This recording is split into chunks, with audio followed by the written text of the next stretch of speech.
Na.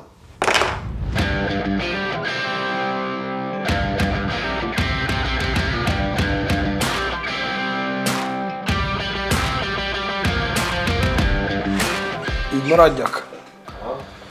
Sziasztok! Tényleg azt is megtaláltak, hogy ezért van.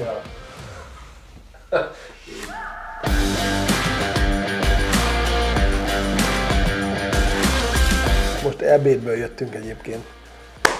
Sziasztok! Üdvözlünk titeket a következő adásunkban. AMTS lesz az egyik legfőbb apropója a műsornak.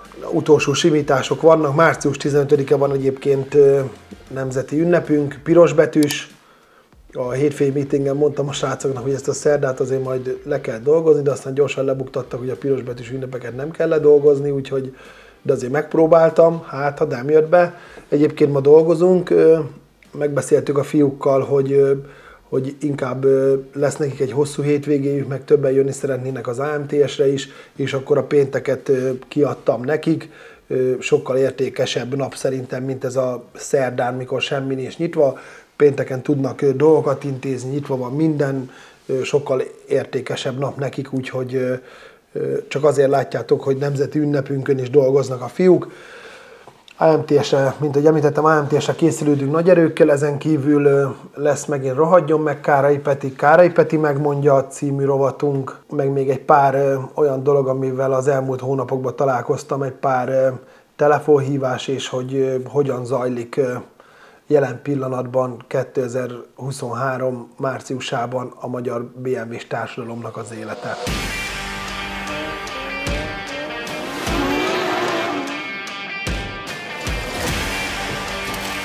Kár, hogy a régi jó dolgokból nem marad. Jöttem vérnyomást állítani.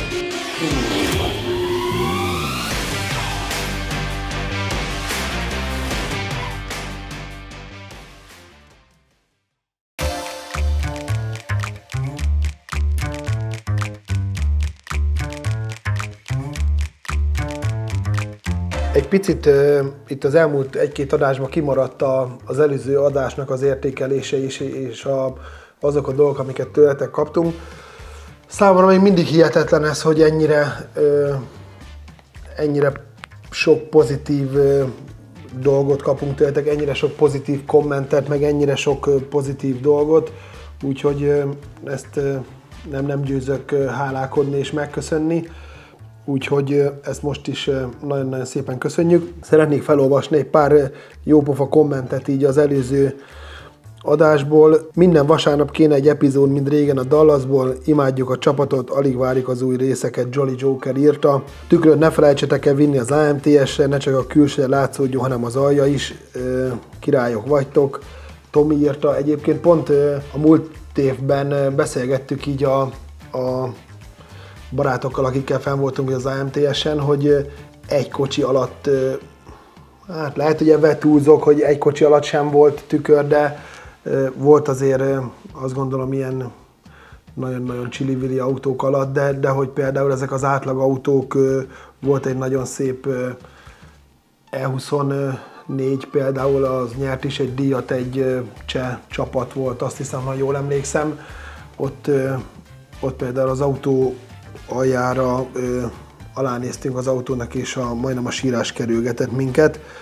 Na mindegy, hogy most próbálunk ilyen dolgokkal is készülni, meg lesz autónk, ami fel lesz emelve, úgyhogy látni fogjátok, hogy mik vannak az autó alatt is. Robi írja nekünk, elmentél az oviba a gyerekekhez egy élményt adni, igazi jószívű ember vagy. A Z4 pazar, gyanús a kollégák, hatalmas arcok, ha nem vágsz közbe, akkor beszélhetnének is. Motorszerelő kollégának jár a pacsi, nagyon jó, elmondtam miért, mit nem, frissen szerzett M5, nem csúnya, nagy forma az MMM-es ember, a hölgy kollégina többet szerepelhetne, és ahogy a vágókép hegyeken túlról is tisztán látszik, ismét oda tettétek magatokat, csak így tovább. Sokan mondtátok, hogy rengeteget fejlődünk, igen, próbálunk mindenféle téren fejlődni, akár a videóvágás, akár a munkánk, akár én próbálok minél összefüggőbben ő nélkül beszélni, illetve minél több igekötőt használni, vagy... Na jó, inkább ebben nem menjünk bele.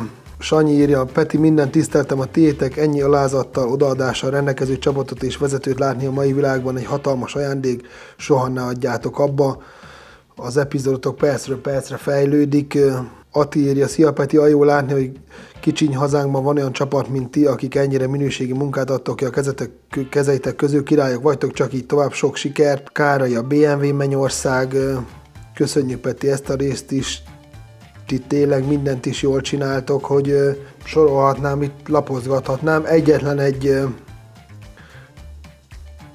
kedves női név alatt futó YouTube felhasználó talált meg minket, hogy az L92 M3-nak mennyire lehet gondos a tulaj, amikor világít a csekklámpa. Hát és nem lehet, hogy azért egy gondos tulaj kivillan a csekklámpa és egyből viszi szervizbe az autót, vagy hogy, na mindegy, nem is értettük, de hát csak mosolygok rajta egyébként, hogy lehetnek ilyen, nem is tudom, inkább mondja azt, hogy szar a munkánk, vagy de ilyen mondva csinált valóságba belekötni. Na mindegy, úgyhogy röviden ennyit így a kommentekről, tényleg köszönjük szépen. Ismételten nagyon jól, több tízezres nézettsége van a videónak elég rövid idő alatt, úgyhogy megint szerintem ez a rész is tök jól sikerült, meg remélem ez a mostani is tök jól fog.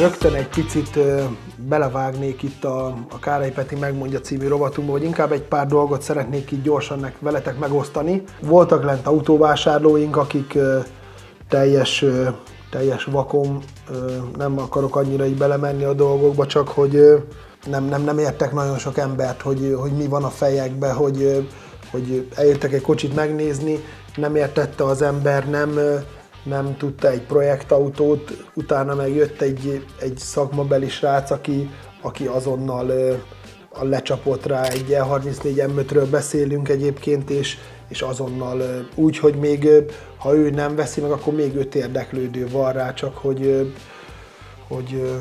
ezt sem nagyon értem, hogy ezt szeretnénk, de közben nem tudjuk, hogy hogyan, meg mi, hogy nagyon nagy divattá vált ez, hogy mindenki klasszik BMW-s akar lenni, és nagyon sok ember fejében még nagyon-nagyon keszekusza dolgok vannak, meg nem annyira értik a dolgokat. Beszéltük itt a múltkori adásban itt az árazásokat, meg ilyesmit is, hogy mikor így egy ilyen 30-40 éves, vagy akár egy 50 éves autót is elkezdünk szétbontogatni, itt nincs az ember, aki megmondja, hogy ez hogy fog megállni, ez mennyi pénzt fog felemészteni, ez mennyibe fog kerülni, mikor az egyik munkafolyamat hozza majd a másikat is, hogy igaz, hogy te csak ezt akartad, hogy te csak az alját, nagyon egyszerű példát mondok, hát szeretnénk olyan Káraisra az alját, és nem feltétlen a futóművet, hogy olyan gyönyörű legyen, csak a padlólemeznek a lekezelése, tömítőzések, meg nagyon sok mindent, és akkor elkezdjük úgy mondani, hogy figyelj, ehhez a munkafolyamathoz onnan indulunk, hogy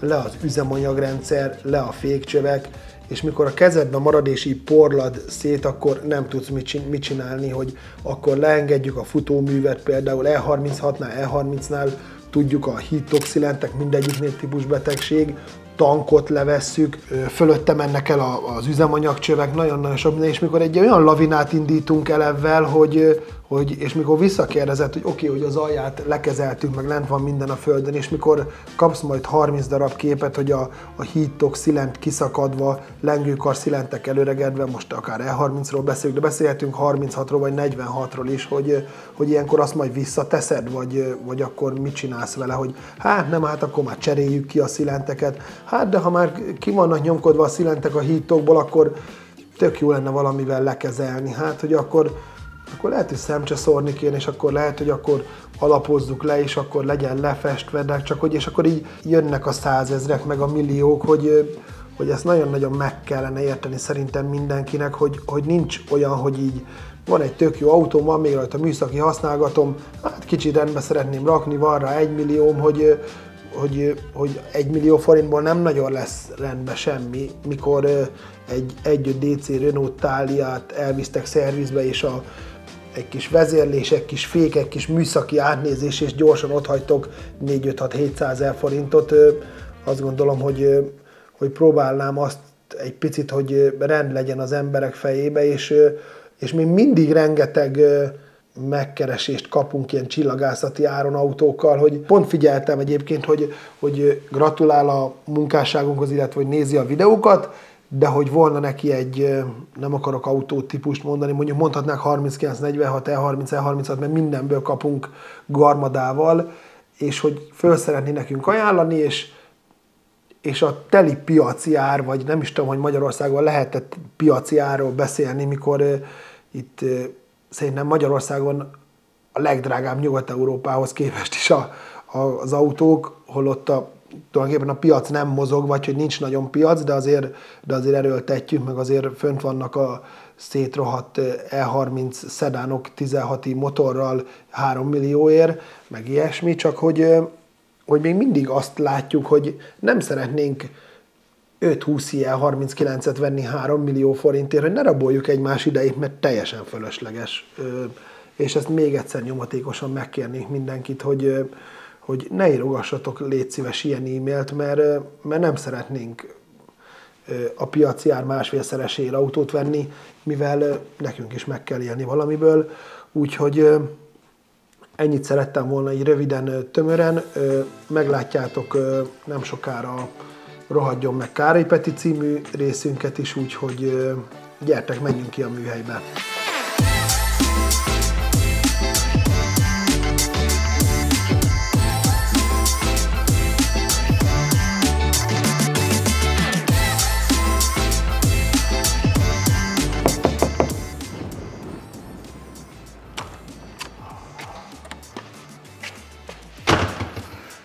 Mint hogy említettem, kijövünk akkor a műhelybe szétnézni, ne meneküljön senki. Ez a vadkáros E30-unk, visszakaptuk a fényezőktől, illetve a lakatosoktól, belekerült már a motor, szépen rakosgatjuk össze, sok apróságot pótolgatni kell, próbálunk azért, amit tudunk itt a motortérbe megoldani. M6-unk, amiről szintén már többször beszéltünk, most egy picit parkolópályára került, mivel eldöntöttük, hogy nem kezdünk el vele kapkodni a AMTS-re, úgyhogy de nem is baj egyébként, mert így is elég jó lesz a felhozatal, úgyhogy őket egy következő kiállításon vagy fesztiválon csodálhatjátok már meg. 15.02-ünk AD egy picit most parkolópályán volt, megjött a vezérléshez az összes alkatrész, amire vártunk Németországból. Ő bele fog kerülni a motor, majd látni fogjátok, azért eléggé elkezdünk majd haladni, úgyhogy ő bele is lesz majd azért előrelépés.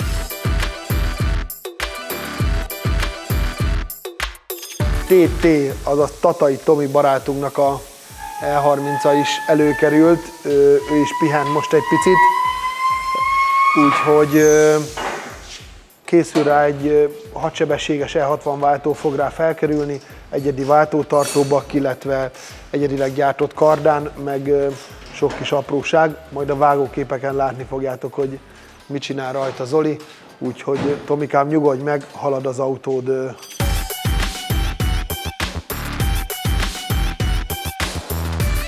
Elővettük az egyik kedves ügyfelünknek az autóját, egyedi átalakításokat végzünk rajta. Egy M50 B25-ös motor dobog a motortérbe, ahhoz egy 30i 6-os váltót eszkáválunk föl, egyedi kuplungot kell hozzá csinálni, váltótartó bakkot, váltórudazat kardán, most ezek vannak folyamatban itt, majd látni fogjátok, hogy miket tudtunk összehozni. Közben még a kipufogó 6 leömlős rendszer kiépítés is elkezdődött. Elkezdtük fölpróbálni, hogy a klímacsövek, meg minden hogy fog elférni egymással a kipufogótól.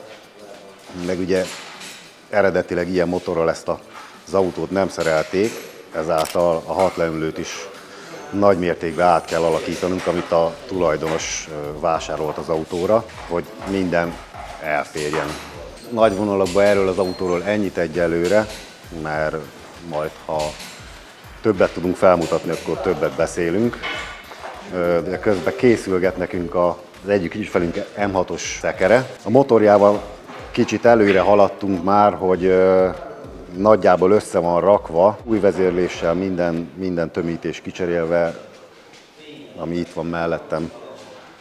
Most jelen pillanatban a szelephézag állítás folyamata történt meg, vagyis történik, csak gyári szelephézag állító lapkákat lehet hozzávenni, és most jelen pillanatban azokat várjuk majd a BMW-től, hogy megérkezzenek. Karosszérián is van egy kis előrehaladás, belefűztük a kábelköteget, ajtókat elkezdtük összerakosgatni, hogy ez is azért egy kicsit haladjon, de Isten igazából nagyon sok olyan dologra várunk itt is, ami megállította a haladást, hogy ne kelljen kétszer dolgoznunk az autón, hogy összerakjuk, utána a másik alkatrész miatt meg szét kell szedni. Úgyhogy ez is majd úgy szépen lassan folyamatában, hogy meg tudjuk kapni az új alkatrészeket, úgy fog akkor összeszerelésre kerülni abba az ütembe.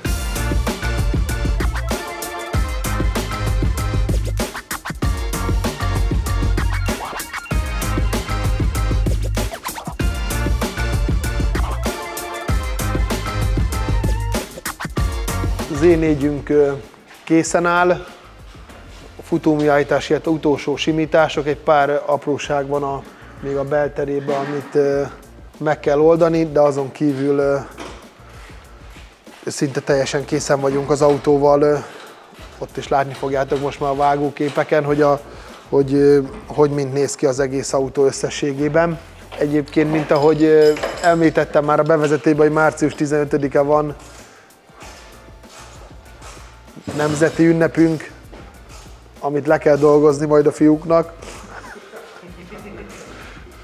Holnap visszük AMTS-re, úgyhogy azt gondoljuk egyébként, hogy készen van. Általában mindig úgy szoktunk AMTS-re menni, hogy még előző éjszaka még szerelünk, meg még ott is, úgyhogy most talán ez változott egy picit. Kész van az E30 is, úgy gondoljuk egyébként, hogy ő is egy tök jó pofa autó lett, meg ahhoz képest, hogy mennyi idő alatt csináltuk meg, úgyhogy őt is látni fogjátok. E30 kabriónknak az alja készen van, motortéri összerakások, illetve ilyen esztétikai dolgok következnek.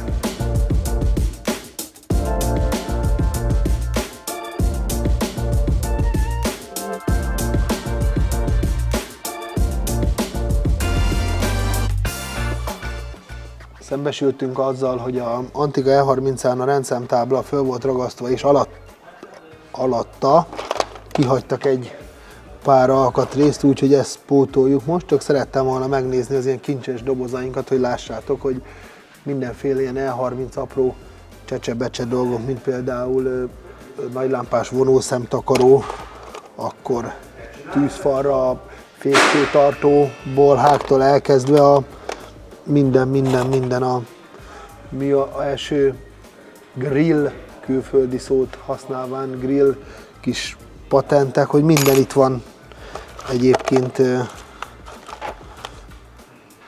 a tűzfalba, az ilyen, hát nem is tudom mi a neve, ilyen műanyaganyák, amikbe a lámpa mögötti takaró burkolat, ezt mindig ki szokták hagyni, mindig be van fúrva rejzerrel, meg mindennel, hogy egyébként csak egy kis apró odafigyelés, mert ezek olyan filléres tételek, csak oda kell rájuk figyelni.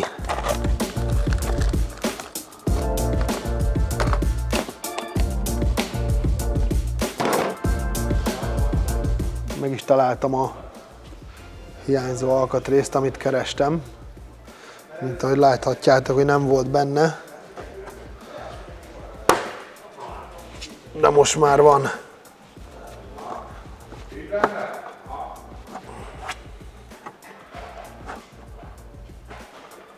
Ennyi.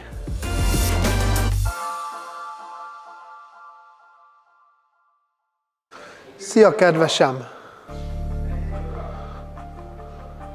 Igen? Ja, oké. Akkor ennyi. Oké. Na pá. Szia.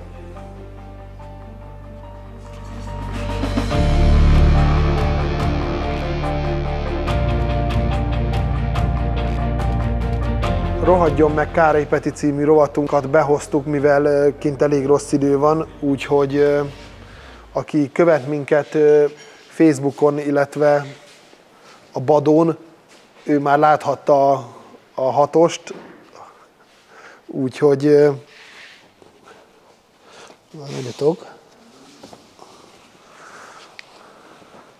Egy Alpineweiss 2-es színnel megáldott E24.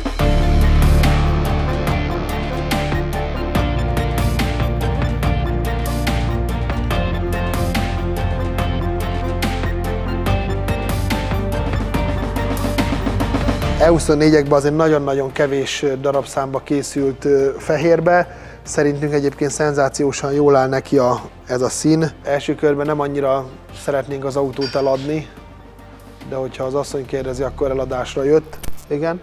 Ja, oké. Teljesen rendben lesz téve ő is.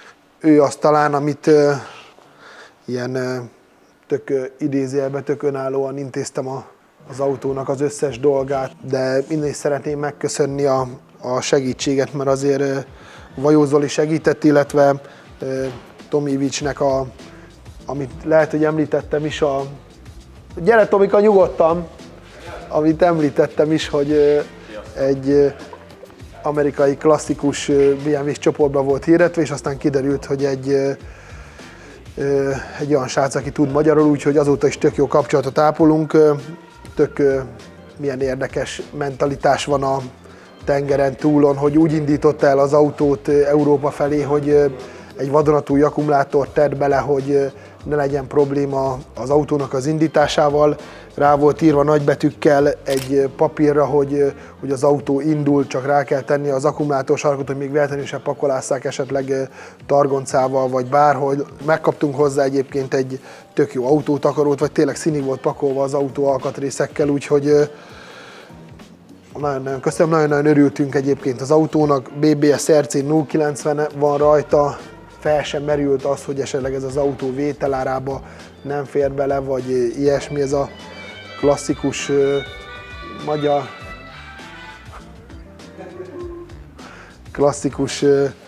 magyar dolgok, amit már oly sokszor említettem, hogy nem adjuk oda, nem így, nem úgy, nincs benne az árba, még az ablakmosó folyadékot is leszívjuk belőle, nehogy benne maradjon, hogy itt őnála azért teljesen tényleg le a kalappal. Nagyon örülünk, hogy azért van még olyan ember, akitől érdemes autót venni, hogy nem éred még meg a világ a teljes pusztulásra, úgyhogy ennyi.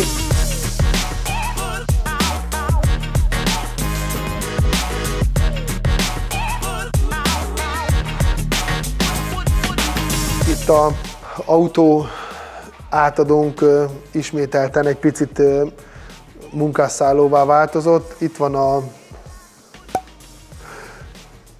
kamerás kollégánknak a R32-es Golfja, kapott egy ilyen kis felületi porilt, illetve kapott 6 darab gyertyát, egy R32-es Golf egyébként, túl sok mindent nem tudok egyébként, hogy nem akarok hülyeségeket beszélni, ő úgyis bemutatta már 38-ra az autóját a saját csatornán, ő is jön velünk AMTS-re, csak így egy picit esztétikailag rendbe kaptuk.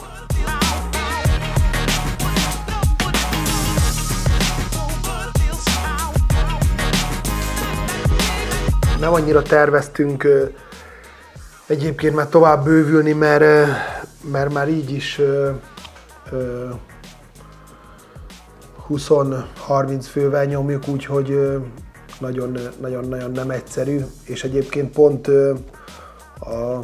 erre egy picit reflektálva így az ilyen életszerű tapasztalatok is, hogy múltkor így összehasonlított minket egy nem leendő ügyfél, egy árajánlatkérő, hogy egy otthon egyedül feketén dolgozó név nélküli mondom srác, hogy ő egy picit kevesebbet mondott arra a munkára, és úgy próbáltam neki levezetni, hogy tisztában van avval, hogy fizetünk egy évben 2-3 millió forint iparűzési adót, fizetünk minden hónapban 4-5 millió forint járulékot, fizetünk minden hónapban 4-5 millió forint áfát, fizetünk minden hónapban 6-8 millió forint fizetést, hogy én nem tudok versenyezni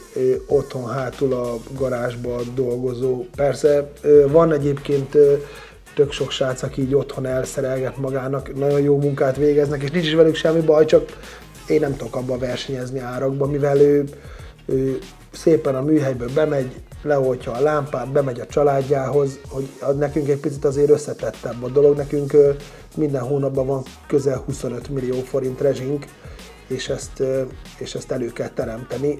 Nem véletlenül beszélek ezekről ilyen nyíltan, meg pont itt az egyik ismerősömkel beszéltük is, hogy azért jó kitárulkoztunk így a nagyvilág elé ezekkel az összes dolgunkkal, hogy mi nem rejtünk véka alá semmit.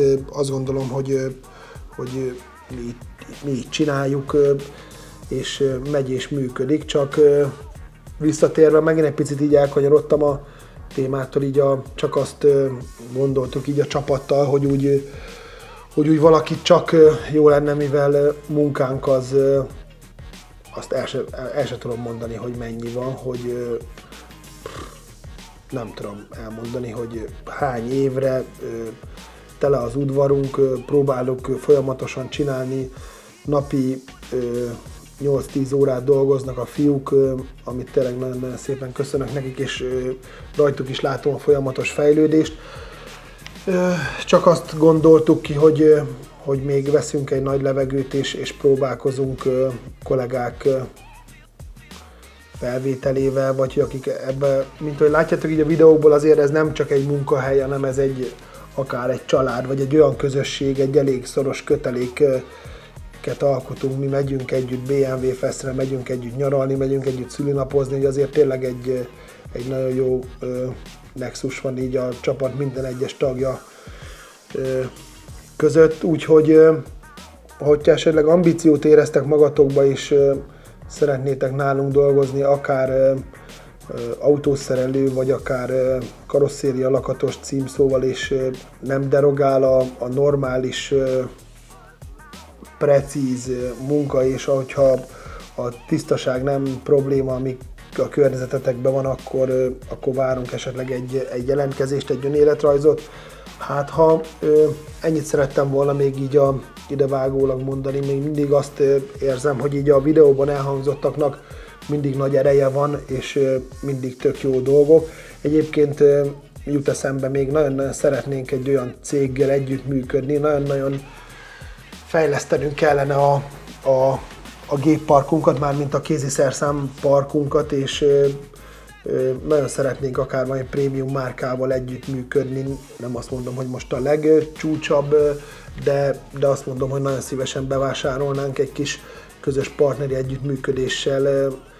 Rengeteg kellenének aksis fúrók, elektromos kulcsok, ilyen behajtó, olyan behajtó, tényleg rengeteg dologra lenne szükségünk, úgyhogy ha valaki esetleg nézi az adást, és mondjuk ilyen cége van, vagy van kapcsolata ilyen dolgokra, akkor szívesen várjuk a megkeresést, mert mint ahogy máskor beszéltünk az olajról, az is tök jó összejött, szó esett itt az energiaitalos dolgokról, ott is lett jelentkező, ott is egy nagyon jó partner együttműködés lett, úgyhogy várjuk esetleg a jelentkezést, de mint ahogy elmondom, hogy nem azt várjuk, hogy hozzanak ide 2 kamionnyi kéziszerszámot, szeretnénk vásárolni, de hogyha esetleg valami olyan áron, vagy hogy ezt kifizetjük, azt esetleg megkapjuk, vagy bármilyen együttműködésre szívesen nyitottak vagyunk, úgyhogy röviden még ennyit akartam ebben kapcsolatban.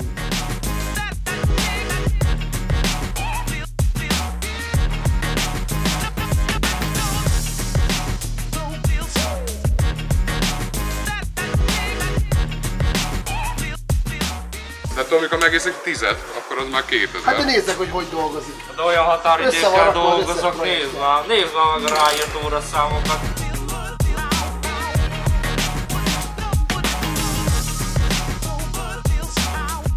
Neki láttunk a videóban Dagat Jézus. Dagat Jézus, majdnem mondtam, hogy gondoltam. Ne vegyél már, légy szíves, mert nem fizetsz érte eleget, jó?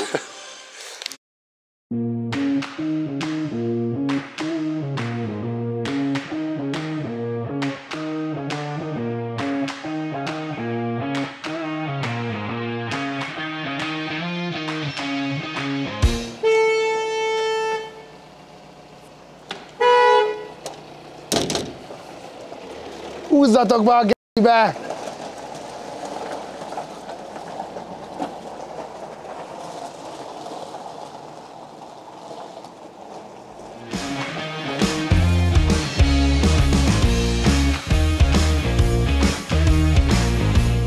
Mint ahogy már említettük az előző adásokban is, eljövünk a karosszériás műhelybe. Itt azért nem annyira látványos a haladás, mint az összeszerelő, illetve a festő műhelyünkben, úgyhogy azért járunk egy picit ritkábban. E21, amiről már oly sokat beszéltünk így a karosszériás részek bemutatásakor, padlólemeze készen van, hátsó taposók, illetve ami említése méltó Momentum kapott egy teljesen új gyári hátsó sárvédőt, mint ahogy láthatjátok. Ennek az volt az oka, hogy szemcseszórás után kiderült, hogy egyszer már cseréltek ekkora formába ívet, aztán cseréltek már ekkorába, aztán kiderült, hogy Pista bácsi annak idején a volántól hazajött, ő meg aztán ekkorába cserélte ki, úgyhogy nem volt más, vettünk rá egy komplett hátsó sárvédőt, meg ezen kívül még a rengeteg nyomdafestéket nem tűrő minősíthetetlen karosszéria munka, amiről már beszéltünk adásokkal ezelőtt. Ő is egyébként elég jól elkezdett haladni, belső doblemezek, tűzfal készen van, meg rengeteg minden.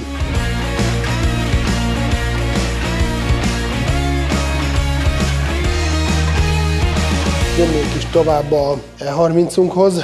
Ő is a magyar szakértelem és a magyar szakmunka áldozata lett. Őróla is már beszéltünk többször. Láttátok, hogy a hátsó sárvédő íve milyen volt, most láthatjátok, hogy milyen lett, illetve még ő rajta is rengeteg munka volt. A küszöbbe tettünk egyébként egy saját magunk elképzelése alapján egy küszöbmerevítést, azt is majd látni fogjátok. Ő is elég jó állapotban van már, lassan célegyenesben van. S14 motoros E30, a olasz piacos 320i. Előző adásban is már szó esett arról, több ilyen téveszmét, meg ilyen dolgot úgy próbálok szertefoszlatni. Őnála is például, itt az ügyfél egyébként nagyon példás a hozzáállása, csak például nagyon sokszor találkozunk olyan dologgal, hogy akár egy külső fényezésre mondjunk egy gyárat, vagy a lakatos munkára, de mivel nem tudjuk, hogy mi van a fényezés alatt, ezért nagyon nehéz így bármit mondani. Ennél az autónál is egyébként le lett az autó takarítva fémtisztára, mint ahogy láthatjátok, és itt is a tisztázás során elképesztő mennyiségű hibára derült fény. Gitből volt a motorháztető eleje, meg rengeteg minden, ami itt is a vágóképeken látni fogjátok, hogy milyen volt és milyen lett az autó.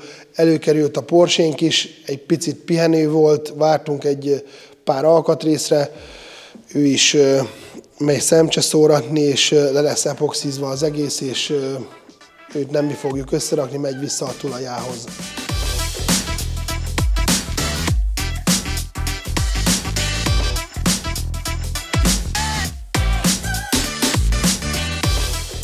Az sem mindegy, hogy mivel jöttünk át a bontóba, már ismerhetitek nem is a tavalyi évünkről, szerintem lehet, hogy már még az előtte való évből az első Amerikából érkezett M3-unk.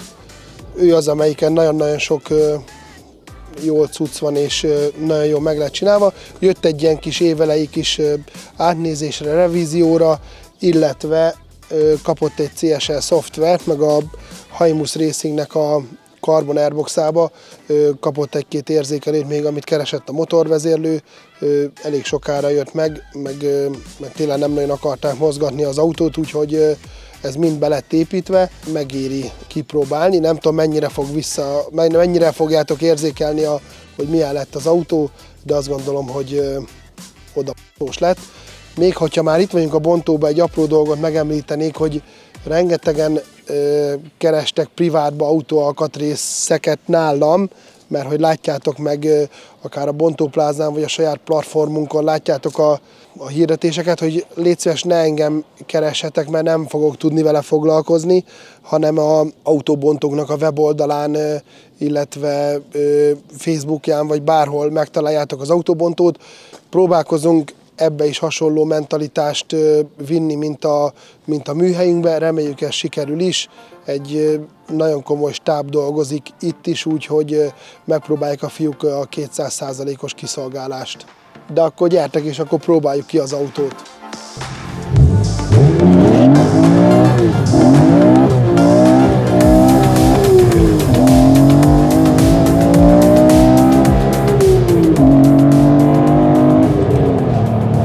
Nem tudom, ezt a hangot mennyire halljátok, de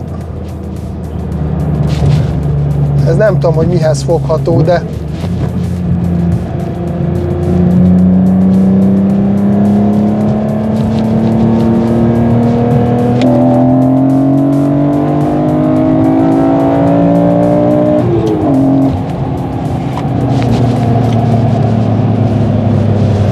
jaj, Istenem! Elég széles az R4 volt M3 vásárlói réteg, illetve rajongói rétege. Én azt gondolom, hogy egy ilyen apró kis módosítás minden várakozást felülmúl.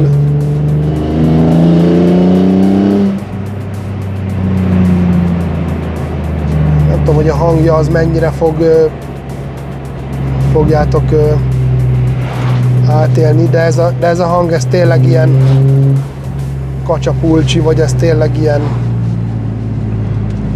beszarsz, behúgyozol.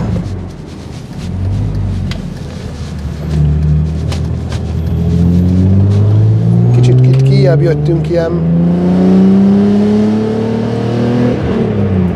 Gyártelep utcás szakaszra, ahol nem igazán zavarunk senkit a városon kívül.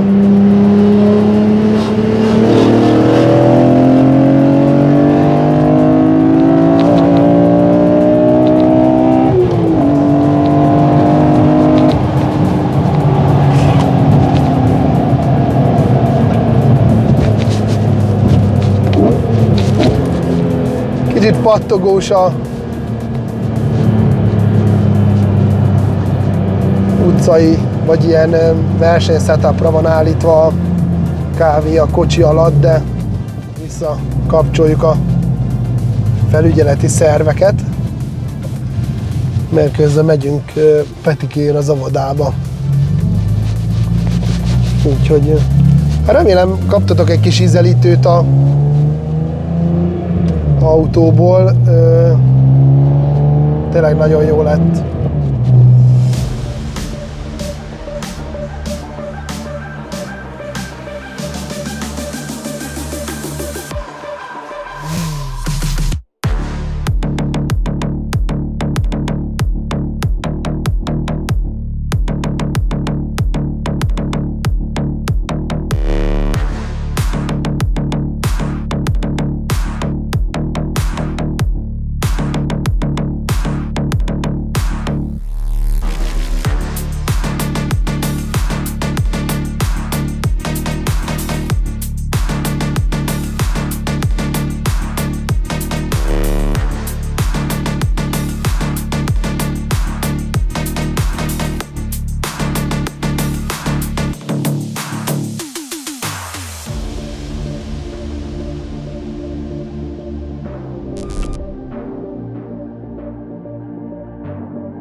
ez egy tanuló gyerek így bejön reggel 10 darab bombával a szatyorba.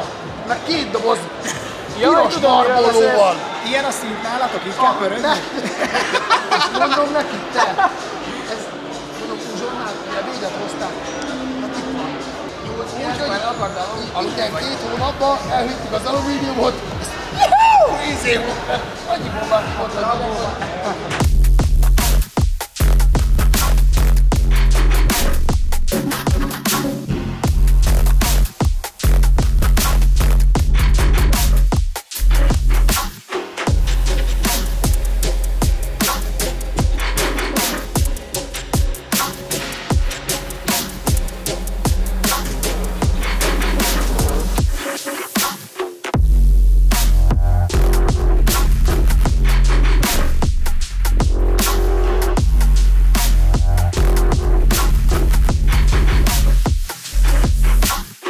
Vasárnapra ne együnk másnaposak, mert vasárnap indulunk haza, hogy de Zsoltinak is a mai nap a kilépő nap. Azt mondta, hogy ma nem akar felszállni.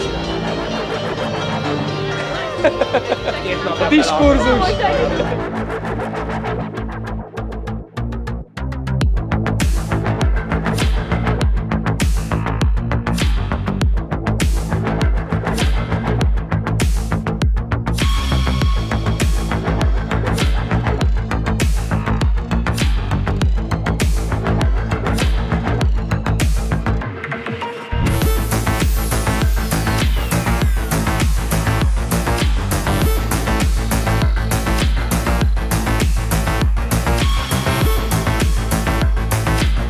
Sziasztok, Mikó Zsolt vagyok az MMM Interiortól, és itt vagyunk kint az AMTS-en. Mi először, de a Kárai Exclusive Racing már többedik éve látogatja a kiállítást. A szombati napon ma rengetegen voltunk, illetve rengeteg látogató volt, de most kiválasztottuk az árás előtti utolsó fél órát, hogy egy kicsikét nyugodtabban tudjunk beszélni a standról, ahol összesen 9 autót állítottunk ki közösen. Most teszünk is egy kis túrát, mindjárt meg is mutatjuk, hogy miket hoztunk ki.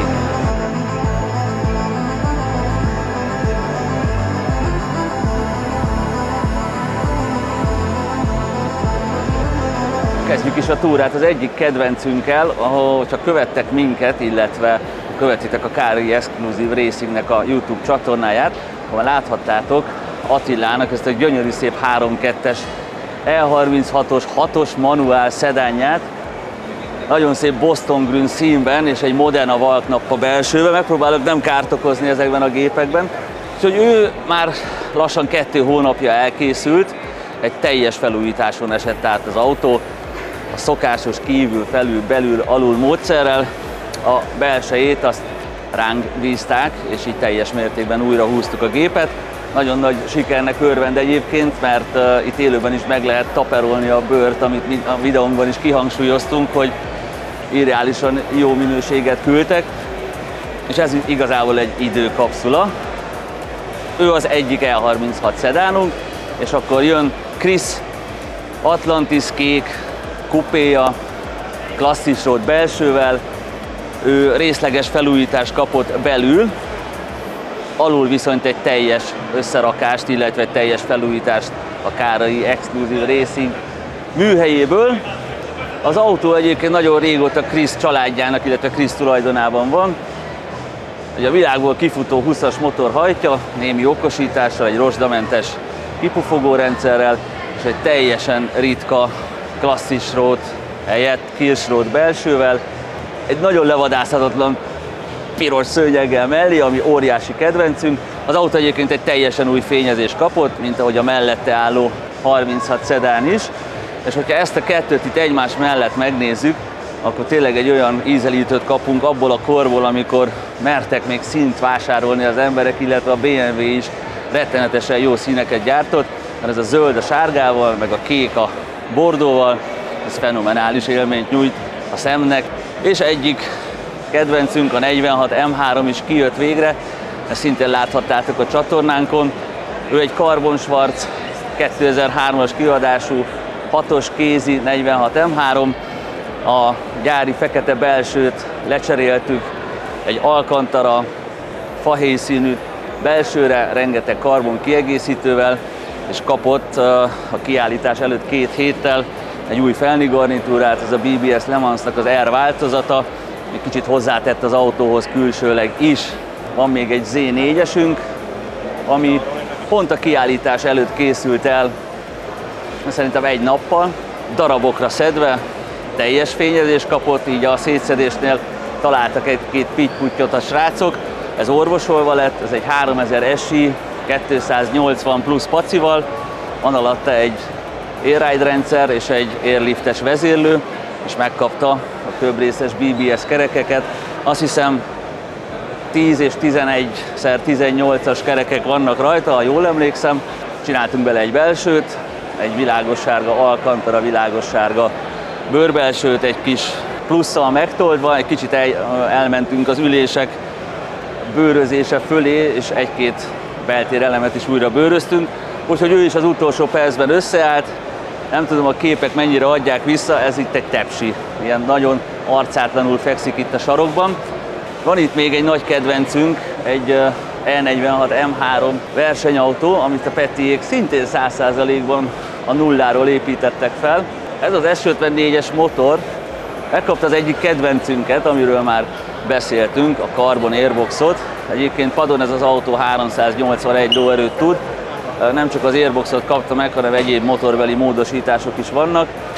Ennek a belterével mi nem foglalkoztunk, mert ő mocskos mód ki van könnyítve, nagyon csúnyán ki van pakolva, és bármikor elvinnénk egy vadabb körre, és megérkeztünk az L30-ashoz, egy 325-ös vasblokkos M50 B25-ös, azonnal elvinnénk egy körre autóhoz, ahol a kérés egy egyedi belső volt. Egyébként ezt az előző Kárai videóban láthattátok, hogy akkor raktuk össze, és el is készült. Kárai Peti szavaival élve a Lidl is, piros öveket is megkapta mellé. Ő kapott egy Alcantara belsőt, nappabőrrel kombinálva, egy fekete tetőkárpit szettet, illetve a szőnyeget is feketére cseréltük, illetve az RC90-es BBS-eket is alá pakolták a srácok, meg az MTEC 2 szett ugye ezen az autón óriási kutat. Még van itt egy 850-esünk, 12 hengerrel és 50 pár ezer kilométerrel. Ennek az utasterével nem foglalkoztunk, de nem is kell, mert annyira parádés állapotban van az autó, hogy ehhez kár lenne hozzányúlni, ez így érték, ahogy van. Amiben nem fogok belemenni, mert úgymond nincs hozzá közünk, itt a BMW mérnökének sokkal-sokkal nagyobb köze van hozzá. A 2 rettenet, kevés darabszámos, azonnal kellene mindenkinek, ami nem más, mint a legújabb M4 CSL, és mellette azt mondom, hogy nem is még ritkább, de közúti forgalommal egészen biztosan ugyanilyen ritka, a legújabb M5 CS, a létező összes extrával bekarcolva. Ugye a CS itt 4 ülésről beszélünk, tehát 4 kagylóülés van az autóban, egy Cheyenne fényezéssel ellátva, csodálatos ez az F90-es széria, és már véget is ért a kör, igazából ezt a 9 autót hoztuk ki, illetve raktuk össze a standra. Van öreg, fiatalabb és a legújabbakból is a sportváltozatok. Egyébként irreálisan jó a felhozatal az AMTS-en idén, sokkal-sokkal magasabb a színvonal, mint ahogy itt a médiában volt az elmúlt, azt hiszem 2 évvel ezelőtt egy kicsit kevésbé tetszett a közönségnek, most viszont ezt abszolút nem éreztük, mert rengetegen jöttek el. Nagyon sok csarnok van, nagyon-nagyon sok szép autó van, a zsűritagokkal is beszélgettünk, nagyon-nagyon nehéz volt a választás, hogy ki kapjon kupát. Úgyhogy tényleg köszönjük nektek, hogy ennyien eljöttetek és ennyien megtiszteltetek minket az időtökkel. Próbáltunk mindenkivel foglalkozni, de tényleg őrület volt ma a standon. Úgyhogy ennyi volt a szombati nagyon kis rövid túránk így a zárás előtt fél órával. Tényleg köszönjük szépen, hogy ennyien meglátogattatok. Maradjatok a képernyő előtt, mert lesznek még jó gépek.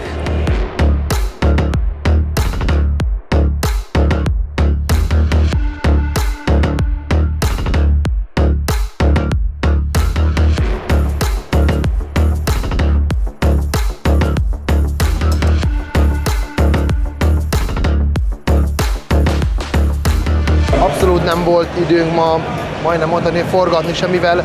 annyian jöttetek hozzánk, amit szintén nagyon-nagyon-nagyon köszönünk.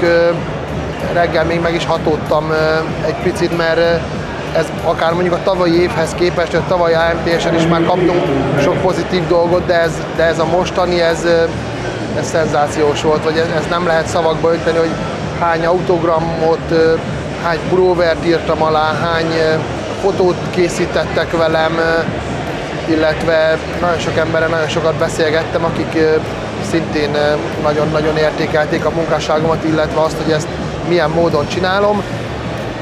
A Mikó Zsolti barátom már bemutatta úgy helyek közzel az autókat, amiket hoztunk. Jelezték, hogy a díjátadóra menjünk, ami azért azt gondolom, hogy sejtett valamit, hogy lehet, hogy valamelyik autónk díjazott lesz. Senki nem hagyta szó nélkül a standunkat, mindenki azt mondta, hogy magasan a legjobb BMW stand, úgyhogy rengeteg orosházi barátunk is jött fel, illetve családunk, itt volt tesóm is, itt van tesómnak is az S1-es versenyautója, úgyhogy mi nagyon pozitívan zárjuk, nagyon-nagyon fáradtak voltunk, nagyon-nagyon fáradtak vagyunk, így vasárnapra, de azt gondolom, hogy megérte.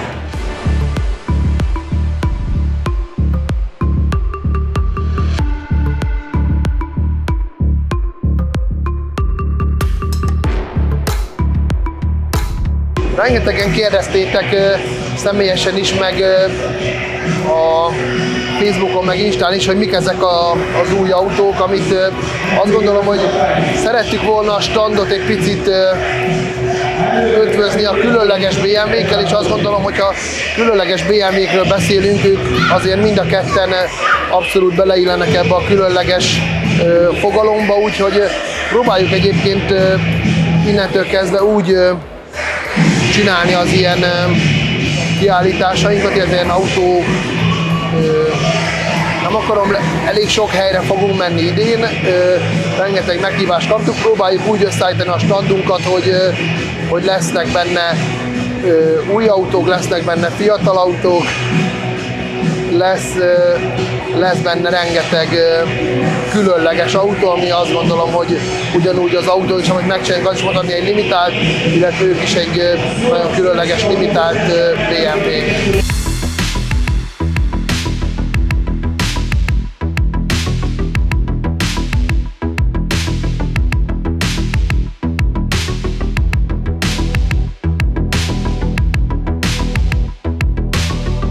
Amivel most szembesültem, hogy az ügyfeleink mennyire büszkék arra, hogy itt lehetnek az autóik, és hogy ez mennyire jó érzéssel tölti el őket, illetve hogy egy olyan kis közösséghez tudnak ezekkel az autókkal tartozni, ami tényleg egy tök összetartó és tök családias, mert körülbelül csütörtök délóta úgy helyek közzel együtt volt ez a kis társaság, rengeteget röhögtünk, tényleg nagyon jól éreztük magunkat, úgyhogy ez számomra is meglepő volt, hogy ez mennyire pozitív, de kérdezzük meg Benki Antti barátunkat, aki már évek óta részese ennek a AMTS-es kiállítósdinak, hogy ő neki például hogy tetszett, meg ő hogy élte meg ezt a dolgokat. Ugye én Petivel évek óta járok már az AMTS-re, és minden évre egyre színvonalasabb, egyre igényesebb standot hozunk létre. Nem volt ez másként most se.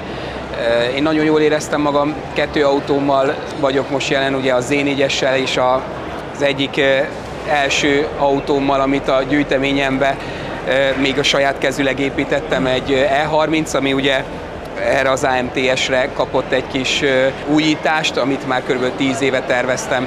Így a Károly Exkluzív és az MMM Interior segítségével erre az autómra felkerült az íre a pont. Úgyhogy nagyon örülök, itt jól szoktuk érezni magunkat azért, úgyhogy ebbe probléma nem szokott lenni.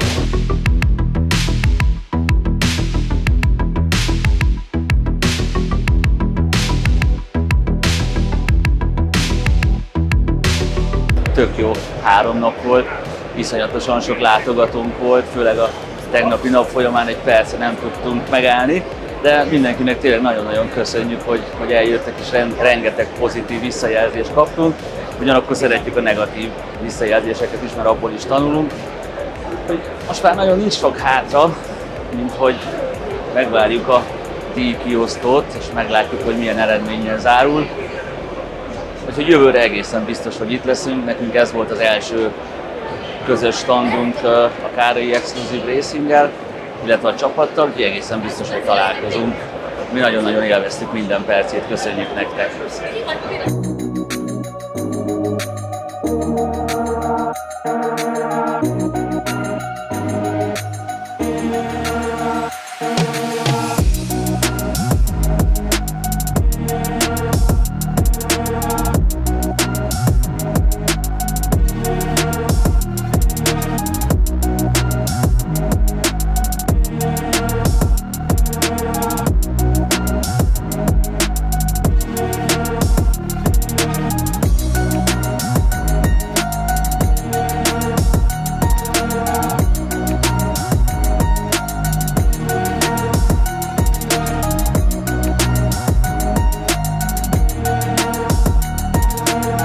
Akkor a 2023-as AMTS ezennel véget ért.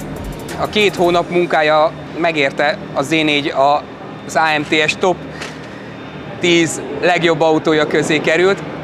Úgyhogy ezúton szeretném megköszönni a Károly Exclusive csapatának, Kárai Petinek, és az MMN Interiornak ezt a csodás belsőt, ugyanis az ő munkájuk nélkül ez az autó nem érte volna el ezt a helyezést.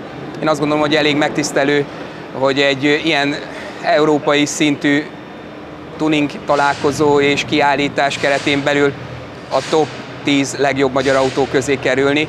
Úgyhogy én nagyon örülök, azt gondolom, hogy az elmúlt 2 hónap nem telt hiába, a sok munka, úgyhogy köszönöm szépen mindenkinek a munkáját.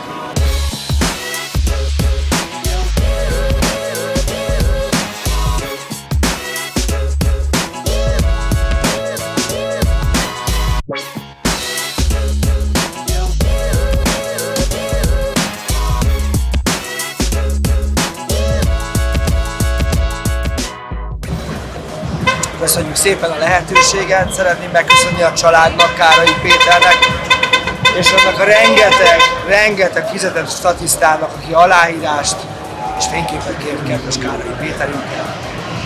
Sziasztok!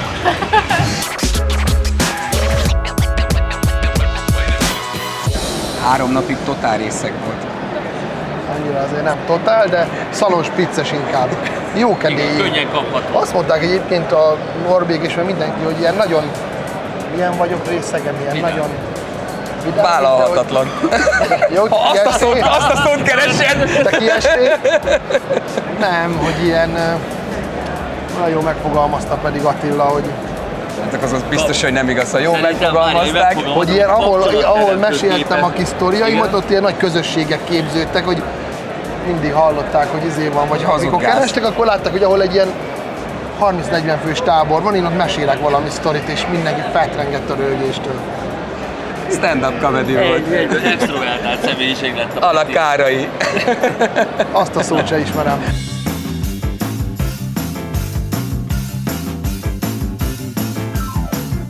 Mi a Gulf kenőanyagait használjuk, hogy a motor sokáig éljen. Ajánljuk, te is tégy így. Gulf Premium kenőanyagok. Élmény a motornak. Cégünk biztonságtechnikai partnere, a ProIT Construction Zrt. A legprofibb beltereink szolgáltatója, az MMM Interior. Támogató partnerünk a Futuril Orosháza, a régió egyetlen Futuril márkaboltja. Ismerd meg a Lagavú Dézsa fürdők világát. Lagavú Dézsa. Korral nem esedik. Energiában támogatónk a Monster Energy. A legfinomabb ételeink szállítója, a La Rosa Pizzeria és étterem. Azt majd, ha lerakod itt belül, akkor ide rakod az asztalnak erre a székre. Nem lesz nagyon feltűnő. Ezt elkaptam. Mit mondtam? Kell valami köszönés, vagy bármi? De most majd milyen instrukció? Elmondod azt, hogy te hogy élted meg ezt a dolgot, hogy beengedtünk ide a felső 10 000-hez? Ne, hazudhatsz is. Na, haladjunk. 3, 2, 1, csapó. Csapó. Köszönjük szépen, hogy velünk tartottatok ebben a részben is, és ennyi, és lefagytam. Nem örült a szarod? Jönnek majd minden lesznek, meg 500 kérdés, fájni fog a fejed, iszod a vizet, hagyjatok békén. Te hülye, ez így is úgy is így lesz. Te meg ne vegyed! És még be is van mikrofonozva amúgy. Tehát, hogy minden egyes tag meg legyen, persze. Isten értessen. Lesz, ami lesz. Ez ki. Jöhettem bárki. Állja.